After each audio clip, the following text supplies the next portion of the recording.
Hi friends, ശ്രീനാഥാണ്. അപ്പോൾ കുറച്ച് പേര് ഇടയ്ക്ക് നമ്മുടെ തിരുവനന്തപുരം സൗത്ത്, അതായത് പഴയ നേമം സ്റ്റേഷനെ പറ്റി ഒരു വീഡിയോ ചെയ്യണം, അവിടുത്തെ വർക്കിൻ്റെ അപ്ഡേറ്റ്സ് ചേർത്തൊരു വീഡിയോ ചെയ്യണം എന്ന് പറഞ്ഞിരുന്നു. അപ്പോൾ ആ ഒരു വീഡിയോ ആണ്. അപ്പോൾ ഇത് നമ്മുടെ തിരുവനന്തപുരം സൗത്ത് സ്റ്റേഷൻ്റെ ഹോം സിഗ്നൽ വരുന്ന ഭാഗമാണ്. ഇതാണ് ഹോം സിഗ്നൽ. അപ്പം ഇവിടുത്തെ അവസ്ഥ ഇതാണ്. ഇതുപോലെ വീതിക്ക് ലാൻഡൊക്കെ ലെവൽ ചെയ്തിട്ടിരിക്കുകയാണ് പുതിയ ട്രാക്ക് പണിയാൻ വേണ്ടിയിട്ട്. പിന്നെ വലിയ യാർഡായതുകൊണ്ട് തന്നെ രണ്ടിൽ കൂടുതൽ ട്രാക്കുകൾ കാണും അകത്തോട്ട്. അപ്പം ഇതെല്ലാം കൂടെ വന്ന് മെയിൻ ലൈനിലോട്ട് കയറുന്നത് ഈ ഒരു ഭാഗത്തായിരിക്കും. ഇത് മുന്നിൽ കാണുന്ന പാലം എന്ന് പറയുന്നത് നമ്മുടെ സ്റ്റുഡിയോ റോഡാണ്, നേമത്തെ സ്റ്റുഡിയോ റോഡ്. ഇപ്പോൾ നിങ്ങൾ കാണുന്നത് നേമം സ്റ്റേഷൻ്റെ നെയ്യാറ്റിങ്കരയിൽ നിന്ന് അകത്തോട്ട് കയറുന്ന ഹോം സൈഡാണ്. അവിടെയും അത്യാവശ്യം നല്ല രീതിയിൽ കൺസ്ട്രക്ഷനൊക്കെ നടക്കുന്നുണ്ട്, നിങ്ങൾക്ക് കാണാം. ഈ സൈഡിലായിരിക്കും നമ്മുടെ ഷണ്ടിങ് നെക്കൊക്കെ വരുന്നത്. ഞാൻ എൻ്റെ നേരത്തെ വീഡിയോയിൽ പറഞ്ഞിട്ടുണ്ട്, ഷണ്ടിങ് നെക്ക് എന്ന് പറഞ്ഞാൽ യാർഡിൽ നിന്ന് പ്ലാറ്റ്ഫോമിലേക്കും പ്ലാറ്റ്ഫോമിൽ നിന്ന് യാർഡിലേക്കും ട്രെയിനുകളെ കൊണ്ടുവരാൻ വേണ്ടിയിട്ടുള്ളൊരു സെപ്പറേറ്റ് ലൈനാണ്. അപ്പോൾ ഈ ഭാഗത്ത് മൊത്തം 3 ലൈനായിരിക്കും ഭാവിയിലുണ്ടായിരിക്കുക. നമ്മളിപ്പം കുറച്ചുകൂടെ താഴോട്ട് വന്നിട്ടുണ്ട്. ഇതും നേരത്തെ കണ്ട ഭാഗത്തിൻ്റെ തന്നെ ബാക്കി സ്ഥലങ്ങളാണ്. ഞാൻ എൻ്റെ വലിയ ക്യാമറയിലാണ് എടുക്കുന്നത് വീഡിയോസ്. സോ സ്റ്റെബിലിറ്റി ഇച്ചിരി ഇഷ്യൂസ് ഉണ്ടാവും, കുറച്ച് വൈബ്രേഷനൊക്കെ ഉണ്ടാവും. നിങ്ങളതൊക്കെ ഒന്ന് ക്ഷമിക്കുക. അങ്ങനെ എടുക്കുന്നതിൻ്റെ കാര്യം എന്ന് വെച്ചാൽ ഈ കാഴ്ചകളൊന്ന് സൂം ചെയ്ത് കിട്ടാൻ വേണ്ടിയിട്ട് ആണ് ഞാൻ ഈ ക്യാമറയിൽ വീഡിയോ എടുക്കുന്നത്. ഇല്ലെങ്കിൽ ഞാൻ നമ്മുടെ നോർമൽ വ്ളോഗ് ചെയ്യണ ക്യാമറയിൽ എടുത്തേനെ. അപ്പോൾ ഇത് ഞാൻ നേരത്തെ പറഞ്ഞ ഷണ്ടിങ് നെക്കും നമ്മുടെ നെയ്യാറ്റിങ്കര ഭാഗത്തോട്ടുള്ള രണ്ടാമത്തെ ലൈനൊക്കെ വരാനുള്ള സ്ഥലമാണ്. ഇവിടെ ഭാവിയിൽ 3 ലൈൻ ഉണ്ടാവും. അവിടെ നിന്നാണ് നമ്മൾ നേരത്തെ വീഡിയോ എടുത്തത്.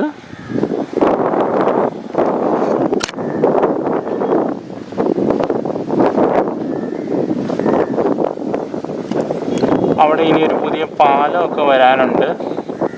അതായത് നിലവിൽ പഴയ പാലത്തിൽ കൂടെ തന്നെ വണ്ടികൾ പോകുന്നുണ്ട്. ആ കാണുന്നതാണ് പഴയ പാലം. അത് പക്ഷേ പൊളിച്ച് നീക്കി ആദ്യം ഇവിടെ ഒരു പുതിയ പാലം വരും, എന്നിട്ടായിരിക്കും പഴയ പാലം പൊളിച്ച് നീക്കുക. ഓക്കെ, ഇതാണ് ഈ സൈഡിലെ വിശേഷങ്ങൾ. ഇനിയിപ്പോൾ നമുക്ക് സ്റ്റേഷൻ്റെ അകത്തേക്ക് പോകാം. അപ്പോൾ ഈ ഭാഗത്തായിട്ടായിരിക്കും നമ്മുടെ തിരുവനന്തപുരം സൗത്ത് അഥവാ പഴയ നേമം സ്റ്റേഷൻ്റെ മെയിൻ എൻട്രൻസ് വരുന്നത്. ഒന്നാമത്തെ പ്ലാറ്റ്ഫോം ഈ കാണുന്ന ഐലൻഡിലായിരിക്കും. അവിടെയാണിപ്പം ഈ നമ്മുടെ ഫുട് ഓവർ ബ്രിഡ്ജിന് വേണ്ടിയിട്ട് പുതിയ സ്ട്രക്ചർ, പുതിയ ബേസ്മെൻറ്റ് പണിതുകൊണ്ടിരിക്കുന്നത്. അതിനുള്ള കൺസ്ട്രക്ഷൻ അവിടെ നടക്കുന്നുണ്ട്. ഇന്നിപ്പോൾ ഞായറാഴ്ചയായിട്ട് പോലും അവിടെ കോൺക്രീറ്റ് വർക്കൊക്കെ നടന്നുകൊണ്ടിരിക്കുകയാണ്. അപ്പോൾ ഈ കാണുന്ന ഫുട് ഓവർ ബ്രിഡ്ജിനെ ഇങ്ങോട്ട് എക്സ്റ്റെൻഡ് ചെയ്യാൻ വേണ്ടിയിട്ടാണ് അവിടെ ചെയ്യുന്നത്. അപ്പോൾ ഈ കാണുന്നതാണ് ഒന്നാമത്തെ പ്ലാറ്റ്ഫോം. ഇപ്പുറത്ത് കാണുന്നത് രണ്ടാമത്തെ പ്ലാറ്റ്ഫോം. അത് കഴിഞ്ഞാൽ മൂന്നാമത്തെ പ്ലാറ്റ്ഫോം വലത്തെ സൈഡിൽ. പക്ഷേ നിങ്ങൾക്ക് ഞാനൊന്ന് കാണിച്ചു തരാം, ഒന്ന് ഇരുന്ന് കാണിച്ചു തരാം.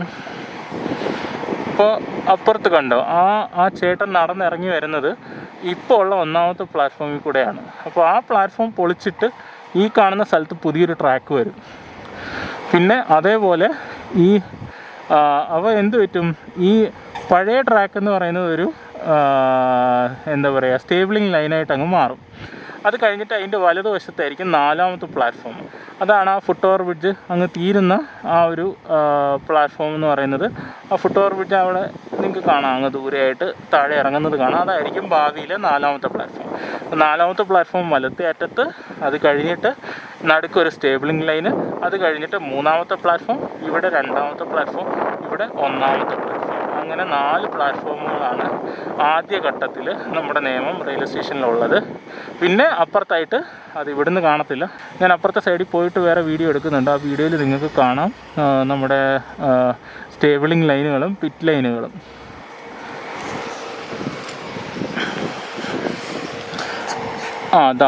അങ്ങ് ദൂരമായിട്ട് കാണുന്നതാണ് സ്റ്റേബിളിംഗ് ലൈനുകളും പിറ്റ് ലൈനുകളും വരുന്ന സ്ഥലം. ഇതിൻ്റെ അപ്പുറത്ത്, അതായത് ആ 4ാമത്തെ പ്ലാറ്റ്ഫോം ഐലൻഡിൻ്റെ അപ്പുറത്തായിട്ടാണ് സ്റ്റേബിളിംഗ് ലൈനുകൾ ആദ്യം വരുന്നത്. അത് കഴിഞ്ഞിട്ടാണ് വലതുവശത്ത് 2 പിറ്റ് ലൈനുകൾ ഇപ്പം നിർമ്മാണത്തിലുണ്ട്. ഇപ്പോൾ ഈ കാണുന്ന സ്ലീപ്പറുകളൊക്കെ നമ്മുടെ റെയിൽവേ സ്റ്റേഷൻ അതായത് പ്ലാറ്റ്ഫോമൊക്കെ റെഡിയായി കഴിഞ്ഞ് ബല്ലാസ്റ്റൊക്കെ ഇട്ട് കഴിഞ്ഞിട്ട് നമ്മുടെ എന്താ പറയുക ട്രാക്ക് ഇടാൻ വേണ്ടിയിട്ട് കൊണ്ടുവച്ചിരിക്കുന്ന സ്ലീപ്പറുകളാണ്. അപ്പോൾ അത് ആ പ്ലാറ്റ്ഫോമിൻ്റെ എല്ലാം നിർമ്മാണം കഴിഞ്ഞിട്ട് ഈ സ്ലീപ്പറുകൾ ഉപയോഗിക്കത്തുള്ളൂ.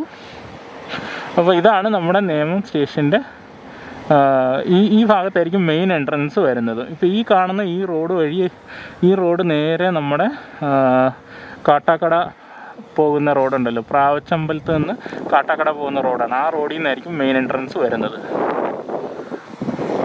അപ്പോൾ ഈ കാണുന്നതെന്ന് പറഞ്ഞാൽ ഈ കാണുന്ന ഗർഡർ നമ്മുടെ പാലത്തിന് വേണ്ടിയിട്ടുള്ളതാണ്. അത് അവരവിടെ സെറ്റ് ചെയ്തുകൊണ്ടിരിക്കുകയാണ്. ഇതാണ് ഇപ്പുറത്തെ സൈഡിൽ നിന്നുള്ള വ്യൂ എന്ന് പറയുന്നത്.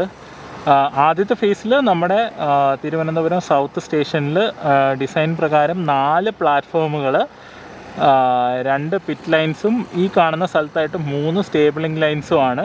ബാക്കി എക്സ്റ്റൻഷനൊക്കെ അങ്ങോട്ടായിരിക്കും വരുന്നത് ഭാവിയിൽ. ശരിക്കും പറഞ്ഞാൽ ഞാൻ കഴിഞ്ഞ ദിവസം നമ്മുടെ ശബരിയുടെയൊക്കെ ഒരു വീഡിയോ, ശബരി പ്രൊജക്റ്റിൻ്റെയൊക്കെ ഒരു വീഡിയോ, ചെറിയൊരു റീൽസും ഫേസ്ബുക്കിലൊരു പോസ്റ്റൊക്കെ ഇട്ടായിരുന്നു. ഇവിടെ നിന്ന്, അതായത് തിരുവനന്തപുരം സൗത്ത് സ്റ്റേഷനിൽ നിന്ന് തുടങ്ങി കാട്ടാക്കട പോയി നെടുമങ്ങാട് ചെന്ന്, നെടുമങ്ങാട് നിന്ന് പിന്നെ നമ്മുടെ എന്താ പറയുക പുനലൂരെത്തി, പുനലൂരിൽ നിന്ന് പത്തനംതിട്ട, എരുമേലി, അങ്ങനെ അങ്കമാലി എത്തുന്നൊരു പുതിയ പാത വന്നാൽ നമുക്ക് വളരെയധികം ഉപകാരമുള്ളൊരു കാര്യമായിരുന്നു. അങ്ങനെ ഒരു പാത വരാൻ ഈ സ്റ്റേഷനിൽ വന്ന് കണക്ട് ചെയ്ത് കഴിഞ്ഞ് കഴിഞ്ഞാൽ നമുക്ക് തിരുവനന്തപുരത്തു നിന്നും വണ്ടികൾ തുടങ്ങാം, കൊച്ചുവേളിയിൽ നിന്നും വണ്ടികൾ തുടങ്ങാം, സൗത്തിൽ നിന്നും വണ്ടികൾ തുടങ്ങാം. അങ്ങനെ ഒരു ഗുണമുണ്ട്. അപ്പോൾ കേരളത്തിൻ്റെ പൊതുഗതാഗതം, പ്രത്യേകിച്ച് റെയിൽ ഗതാഗതത്തിന് വളരെയധികം മുതൽക്കൂട്ടാവുന്നൊരു പ്രൊജക്റ്റായിരിക്കും അത്. അപ്പോൾ അങ്ങേയറ്റത്താണ് 1ാമത്തെ പ്ലാറ്റ്ഫോം. ഈ കാണുന്നത് പുതിയ എന്താ പറയുക 3ാം പ്ലാറ്റ്ഫോം. 2ാം പ്ലാറ്റ്ഫോം അതിൻ്റെ അപ്പുറത്ത് തന്നെ, 1ഉം 2ഉം അങ്ങേയറ്റത്ത്. ഇവിടെ 3ാമത്തെ പ്ലാറ്റ്ഫോം. ഈ കാണുന്ന ഐലൻഡിൻ്റെ ലെഫ്റ്റ് സൈഡിൽ 4ാമത്തെ പ്ലാറ്റ്ഫോം. ഇത് പ്ലാറ്റ്ഫോം അല്ല, ഇവിടെ നമ്മുടെ സൈഡിങ് ആണ് വരുന്നത്, ഐ മീൻ സ്റ്റേബിളിംഗ് ലൈൻസ്. പിന്നെ ഞാൻ നേരത്തെ എൻ്റെ വീഡിയോയിൽ പറഞ്ഞതുപോലെ ഈ കാണുന്ന ആ നടുക്കായിട്ട് കാണുന്നത് പഴയ പ്ലാറ്റ്ഫോമാണ്. ആ പഴയ പ്ലാറ്റ്ഫോം പൊളിച്ചിട്ട് ഇവിടെ പുതിയ ട്രാക്ക് വരേണ്ടതായിട്ടുണ്ട്. ഇതായിരിക്കും പുതിയതായിട്ടുള്ള 3ാമത്തെ പ്ലാറ്റ്ഫോം. അത് നിലവിലുള്ള 1ാമത്തെ പ്ലാറ്റ്ഫോം. ഇതാണ് പിറ്റ് ലൈനുകൾ. ഇതാണ് നമ്മുടെ വണ്ടികളുടെ അറ്റകുറ്റപ്പണിക്ക് ഏറ്റവും ആവശ്യമായിട്ടുള്ള സാധനം. നമ്മുടെ നാട്ടിലെ നേതാക്കന്മാർക്ക് കൊണ്ടുവരണമെന്നൊരു താല്പര്യമില്ലാത്ത സാധനവും ഈ പറയുന്ന പിറ്റ് ലൈൻസ് തന്നെയാണ്. അപ്പോൾ ഇതാണ് ഈ സൈഡിലെ കാഴ്ചകൾ. അപ്പോൾ ഇതാണ് നമ്മുടെ തിരുവനന്തപുരം സൗത്ത് സ്റ്റേഷനിലെ പുതിയതായിട്ട് നിർമ്മാണത്തിലിരിക്കുന്ന പിറ്റ് ലൈനുകൾ. അതായത് ട്രെയിനുകളുടെ അറ്റകുറ്റപ്പണികൾക്ക് ഏറ്റവും അത്യാവശ്യമായ സാധനമാണ്. കേരളത്തിൽ വളരെയധികം ഷോർട്ടേജ് അനുഭവിക്കുന്ന ഒരു സംഗതിയും ഈ പിറ്റ് ലൈൻസ് തന്നെയാണ്. നമ്മുടെ നേതാക്കന്മാർക്ക് പുതിയ ട്രെയിനുകളും പണ്ടേ ഓടിക്കൊണ്ടിരിക്കുന്ന ട്രെയിനുകൾക്ക് വേറെ സ്റ്റോപ്പും പിന്നെ എന്താ പറയുക എറണാകുളത്ത് കിടക്കുന്ന വണ്ടിയെ കോട്ടയത്ത് എത്തിക്കാനും എറണാകുളത്ത് കിടക്കുന്ന വണ്ടിയെ കൊല്ലത്ത് തൊട്ട് വലിക്കാനും ഒക്കെയാണ് നമ്മുടെ നേതാക്കന്മാർക്ക് താല്പര്യം. അല്ലാതെ അടിസ്ഥാന സൗകര്യ വികസനം, അതായത് പിറ്റ് ലൈനുകൾ, സ്റ്റേബിളിംഗ് ലൈനുകൾ, അങ്ങനെയുള്ള സംഭവങ്ങൾ കൂടുതൽ കൊണ്ടുവന്ന് പുതിയ പുതിയ സർവീസുകൾക്ക് ശ്രമിക്കുന്ന പരിപാടിയൊന്നുമില്ല. എല്ലാം ഇങ്ങനെ വലിച്ചു നീട്ടി മാത്രം തൃപ്തി അടയുന്ന ഒരു പ്രത്യേകതരം എന്താ പറയുക മന്ത്രിമാരും എം പിമാരും ഒക്കെയാണ് നമുക്കുള്ളത്. എന്നാൽ പുതിയ സർവീസ് തുടങ്ങാൻ ആർക്കും ഒട്ടും താല്പര്യമില്ല. പുതിയ സർവീസ് തുടങ്ങണമെങ്കിൽ എല്ലായിടത്തും പുതിയ പിറ്റ് ലൈനുകൾ വരണം. അപ്പോൾ ഇവിടെ ഇപ്പോൾ 2 പിറ്റ് ലൈൻ വരുന്നുണ്ട്. 2 പിറ്റ് ലൈൻ ഉണ്ടെങ്കിൽ ഏകദേശം ഒരു എത്രയാണ് പറയുക, ഒരു 8-10 ട്രെയിനുകളെ മെയിൻറ്റെയിൻ ചെയ്യാനുള്ള ഒരു സൗകര്യമൊക്കെ കിട്ടുമെന്നാണ് എനിക്ക് തോന്നുന്നത്. എൻ്റെ ഒരു ചെറിയ അറിവ് വെച്ച് പറയുന്നതാണ്. തെറ്റാവാം, ക്ഷമിക്കുക, അറിയുന്നവർ തിരുത്തുക. അപ്പോൾ ഇവിടെയാണ് ഈ ഒരു പ്ലാറ്റ്ഫോം ഐലൻഡിലാണ് 4ാമത്തെ പ്ലാറ്റ്ഫോം വരുന്നത്. ഇപ്പുറത്തായിട്ടാണ് 2-3 പ്ലാറ്റ്ഫോം. അതിൻ്റെ അപ്പുറത്തെ സൈഡിലായിട്ടാണ് 1ാമത്തെ പ്ലാറ്റ്ഫോം വരിക. പിന്നെ ഈ പറഞ്ഞ പോലെ ഫുട് ഓവർ ബ്രിഡ്ജ്. ഇതാണ് ഫുട് ഓവർ ബ്രിഡ്ജ്. ഇത് പഴയ സ്റ്റേഷൻ ബിൽഡിംഗ് ആണ്. അതൊക്കെ മിക്കവാറും മാറും. കാരണം 1ാമത്തെ പ്ലാറ്റ്ഫോമിലായിരിക്കണമല്ലോ അത് വരേണ്ടത്. ആ ലോറി പോകുന്ന ഗ്യാപ്പ് കണ്ടോ? ആ ലോറി പോകുന്നതെന്ന് പറഞ്ഞാൽ 2ാമത്തെ പ്ലാറ്റ്ഫോമിനും 3ാമത്തെ പ്ലാറ്റ്ഫോമിനും ഇടയ്ക്കുള്ള ഗ്യാപ്പിൽ കൂടെയാണ് ആ ലോറി ഇപ്പോൾ പൊയ്ക്കൊണ്ടിരിക്കുന്നത്. അപ്പോൾ അവിടെയാണ് മറ്റ് പ്ലാറ്റ്ഫോംസ്. അതാ നമ്മുടെ കന്യാകുമാരി പോകുന്ന മെമു, കൊല്ലം കന്യാകുമാരി മെമു.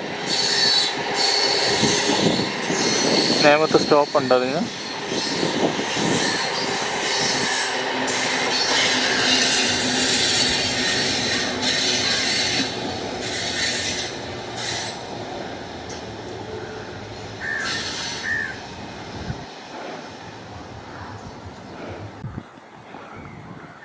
അപ്പോൾ ഇത് പിറ്റ് ലൈൻസ്, ഇതിൻ്റെ നടുക്കായിട്ടുള്ള സ്ഥലത്താണ് നമ്മുടെ സ്റ്റേബിളിംഗ് ലൈൻസ് വരിക. ഇത് 4ാമത്തെ പ്ലാറ്റ്ഫോം. അപ്പുറത്ത് കാണുന്നത് ഇപ്പോൾ ഉള്ള 1ാമത്തെ പ്ലാറ്റ്ഫോം. അത് പൊളിച്ച് പുറകോട്ട് നീക്കും. ഈ പ്ലാറ്റ്ഫോം ഇരിക്കുന്നിടത്ത് പുതിയ ട്രാക്ക് വരും. ഇടയ്ക്കൊരു നമ്മുടെ സ്റ്റേബിളിംഗ് ലൈൻ ഉണ്ടാവും. അത് കഴിഞ്ഞിട്ട് അപ്പുറത്താണ് 2-1 പ്ലാറ്റ്ഫോമുകൾ. അപ്പോൾ ഇതാണ് ഇവിടുത്തെ നിലവിലെ വർക്കിൻ്റെ അപ്ഡേറ്റ്. അപ്പോൾ ഭാവിയിൽ ഇടയ്ക്കിടയ്ക്ക് ഞാൻ അപ്ഡേറ്റ് ചെയ്യാം. ഇതുപോലെ വീഡിയോസ്, ചെറിയ ചെറിയ വീഡിയോസായിട്ട് അപ്ഡേറ്റ് ഇടയ്ക്കിടയ്ക്ക് ഇടാം. ഓക്കെ, അപ്പോൾ അടുത്തൊരു വീഡിയോയിൽ കാണുന്നത് വരേക്കും thank you and bye from Sreenath.